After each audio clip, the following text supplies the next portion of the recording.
record natin bro kung paano siya nagwo-work, no?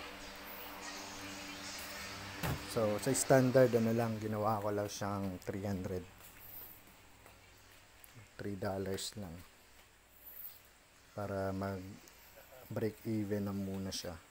Tapos susunod na siya every time na 300. Ibig sabihin kung nag 400 may profit na tayong $1. Pag 500, $2. Ganun. So tingnan natin. Para hindi ko masasentang video, lagay ko na lang sa YouTube. So ito yung kung paano gumagana yung Forex King Pro. So tingnan natin.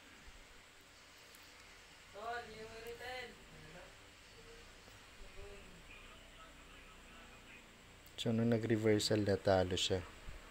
Okay. Ito nag-SL.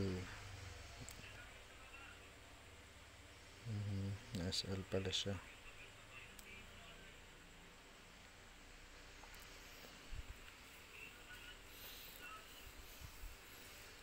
So yeah, 200 na. So another 100. Gagalaw na siya.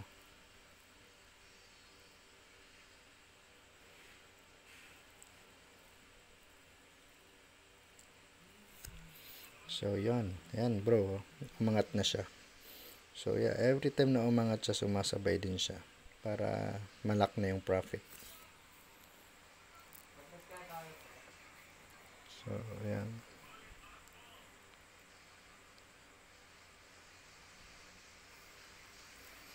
So magkano na ba yung profit niya? $3.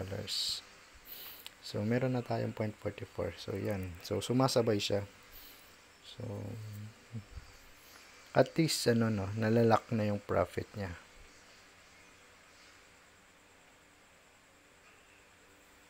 Tapos may nakasetting pa ako doon na max profit niya is $20.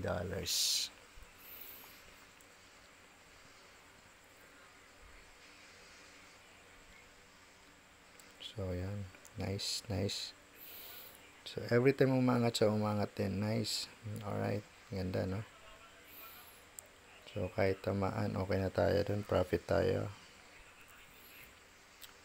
na $2, I think. Tama ba? Yan. Hindi, $3 na. Profit tayo $3. Pag tinamaan yung stop loss, ayan, umangat pa siya. So profit na tayo ng $5.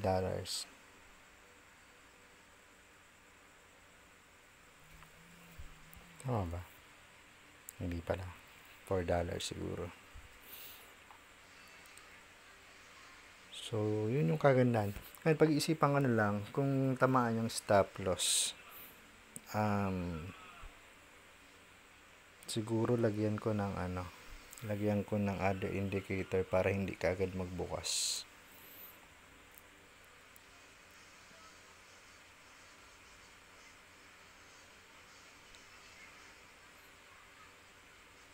Okay.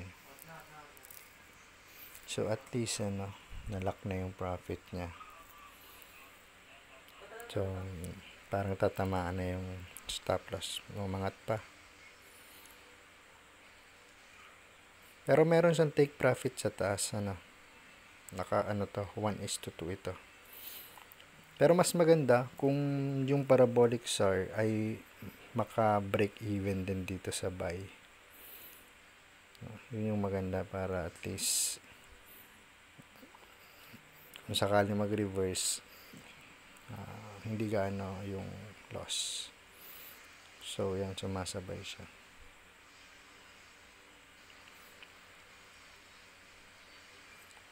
Lagay ko na lang to sa YouTube bro para mapanood mo.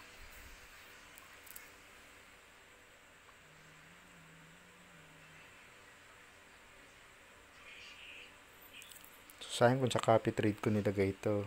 Babawasan na yung loss natin. Grabe yung loss eh. Ito nasa 100 na din. $3 na lang, 100 na. Ay, sorry. Mali, sorry. So, yun. Sige, angat mo pa. So, para Dumagdag pa yung profit.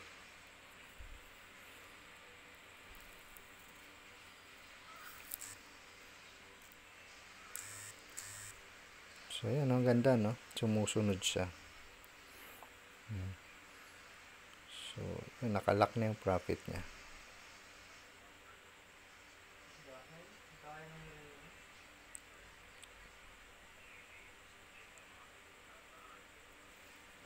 So, yan.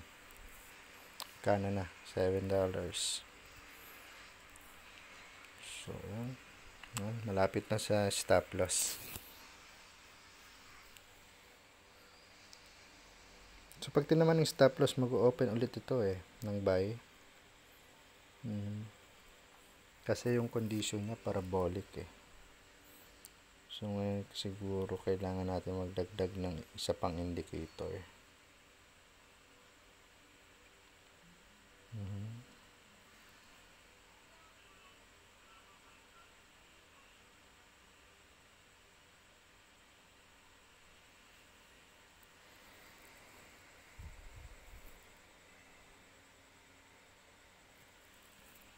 So, medyo mahaba na yung video.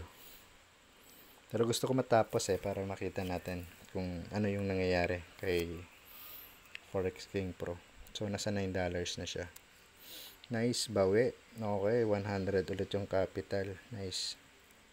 Ang ganda. Very nice. Okay, so yun. Sunod lang siya. No? So, sayang kung nilagay ko ito sa copy trade. Bawi na sana. Sayang. Di bale. At least, trinay muna natin sa personal account. So, live account din ito, no? Live account din ito.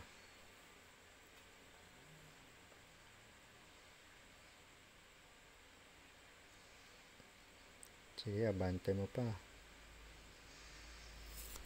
Ano na ba profit natin? $9 na. So, magsarado lang tayo sa 100. Pwede na magpahinga.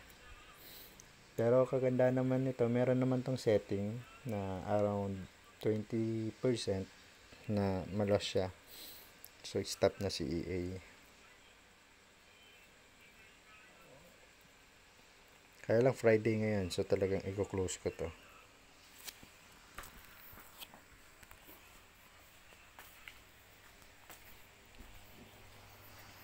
So, yan, ganda. Kabawi tayo. Dapat pala nilagay ko to sa copy trade.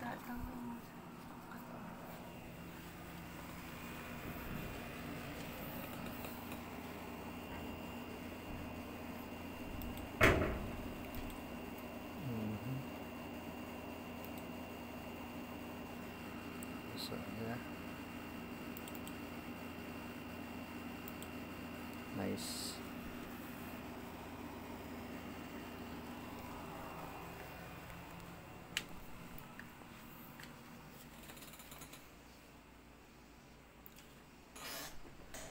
So, hindi na siya mag-o-open, kasi okay na ako dito sa, okay na ako dito sa 9, nagbumalik na siya sa 100.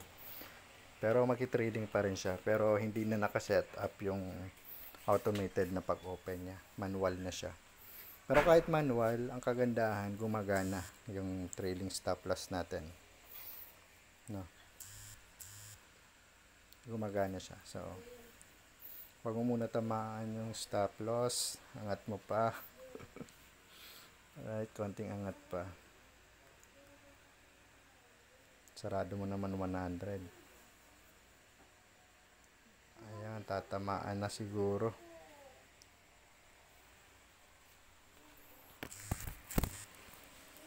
So, kahit pa paano nakabawi tayo, no? Nakabawi tayo. Alright, 99. Oops, palaubat na tayo. So, malayo yung naabot niya na, na take profit. So, maganda setting, 300 points lang,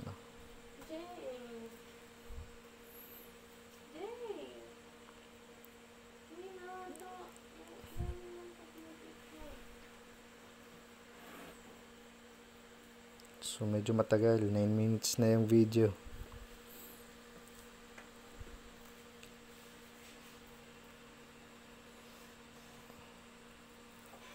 $7 pala pag tinamaan yung stop loss natin. So, okay na din. Yan, umangat pa. Aangat pa. Sarado mo ng $10, boss.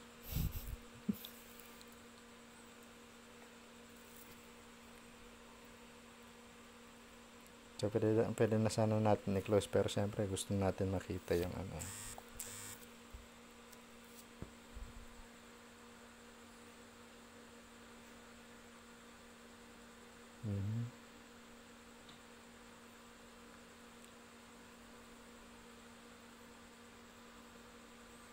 Maganda pa rin kahit i-manual natin, no? Kahit hindi automated.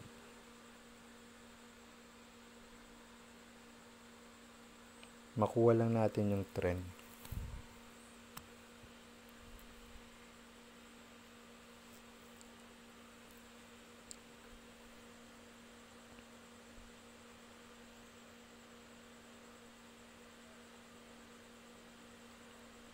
Talaga lumaban pa, oh. Hindi pa nagpa-stop loss.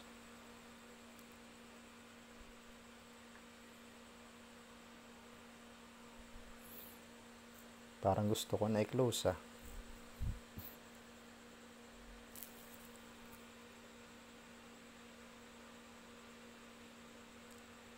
Nice. Yeah, nice. Mangat pa. Nice.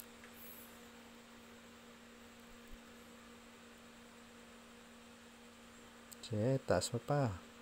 Taas mo pa, boss. $10 mo na.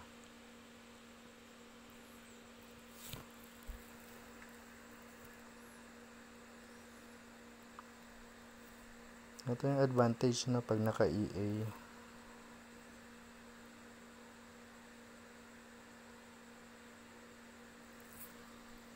Parang resistance to.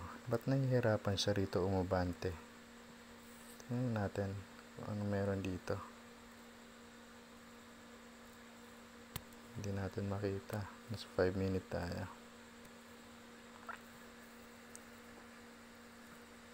Pero sana umangat pa, no? Kahit $10 lang.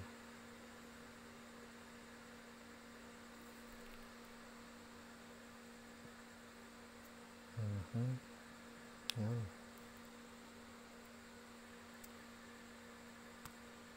Wala naman, eh. Tanggalin na natin to.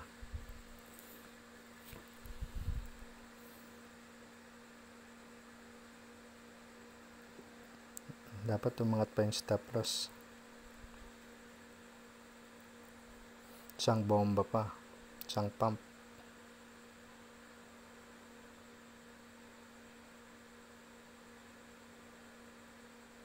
Sayang, no? Kung sinabay natin yung copy trade. So, tingnan natin yung may copy trade pa dito na ano. May copy trade pa dito. Ito, copy trade to. Okay, so, yan. Ito naman ay 500 points ito, kaya medyo malayo. 500 points yung setting niya. So, maganda yung ano, 300.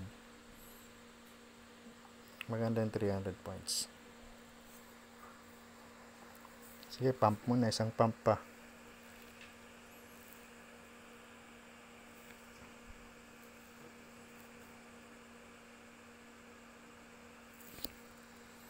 Parang gusto ko na i-close, ah.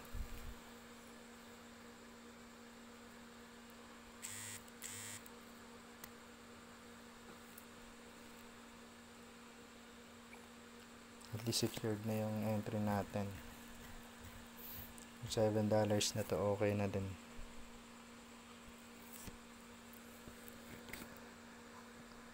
Yun lang. Tatamaan na. Ay, 10 PM baka may news. May news siguro to, kaya ganito.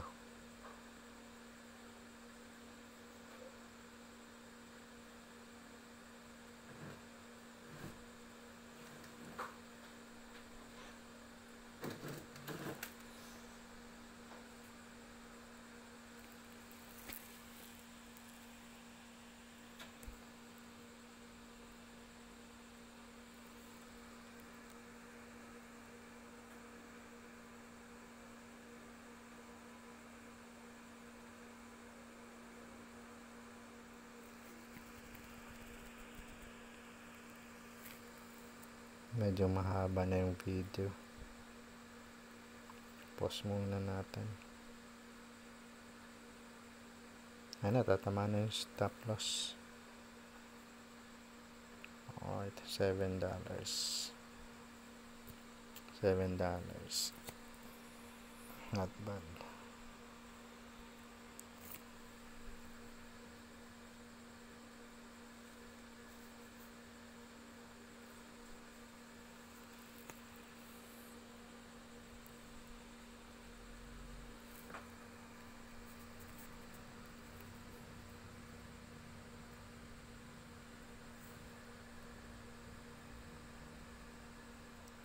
Sarado sa $7 to.